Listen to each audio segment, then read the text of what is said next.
శరీరం స్పందించిన ప్రతిసారి అది కామమేనా?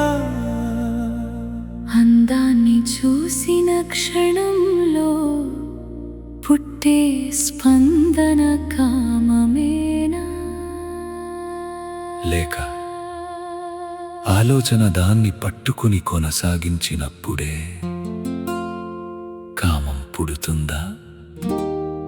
ఒక్కసారి గమనించరా,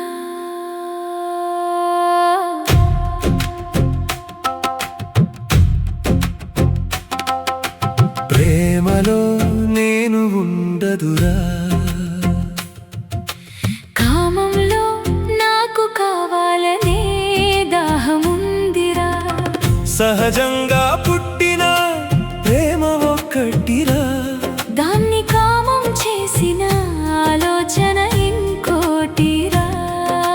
ప్రేమ ఈ క్షణంలో జీవిస్తుందిరా, కామం నిన్నటి జ్ఞాపకంలో జీవిస్తుందిరా. ప్రేమ స్వాధీనం కోరదురా,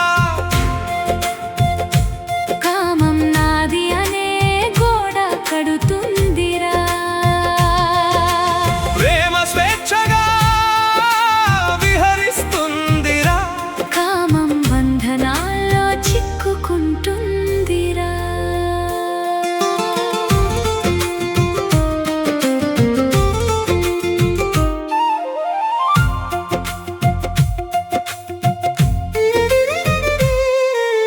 అందం తాకిన క్షణంలో మనసు మౌనమవుతుందిరా, ప్రకృతి పరిమళంలా ఒక భావం వికసిస్తుందిరా. ఆ క్షణంలో కోరిక లేదు, పొందాలనే తపన లేదు, నేను అనే కేంద్రం లేకుండా కేవలం అనుభూతి మాత్రమే ఉందిరా. కానీ ఆలోచన ప్రవేశించిన వెంటనే కామం తన కథ మొదలు పెడుతుందిరా. ప్రేమలో నేను ఉండదురా, కామంలో నాకు కావాలనే దాహముందిరా, సహజంగా పుట్టిన ప్రేమ ఒకటిరా, దాన్ని కామం చేసిన ఆలోచన ఇంకోటిరా.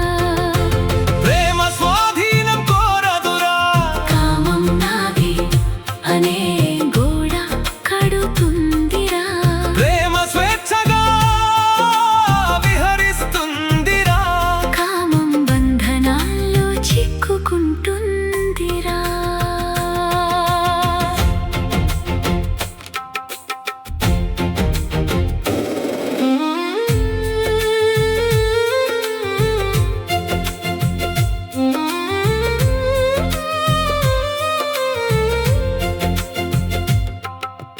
నిన్నటి ఆనందాన్ని గుర్తు చేసి మళ్ళీ దాన్నే కోరుతుందిరా మనసు,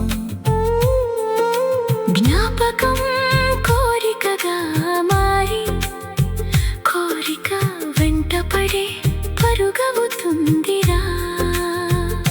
స్పర్శ ముగిసిపోయింది అప్పుడే, అనుభూతి వెళ్ళిపోయింది అప్పుడే, కానీ ఆలోచన మాత్రం దాన్ని కొనసాగిస్తూనే ఉంటుందిరా.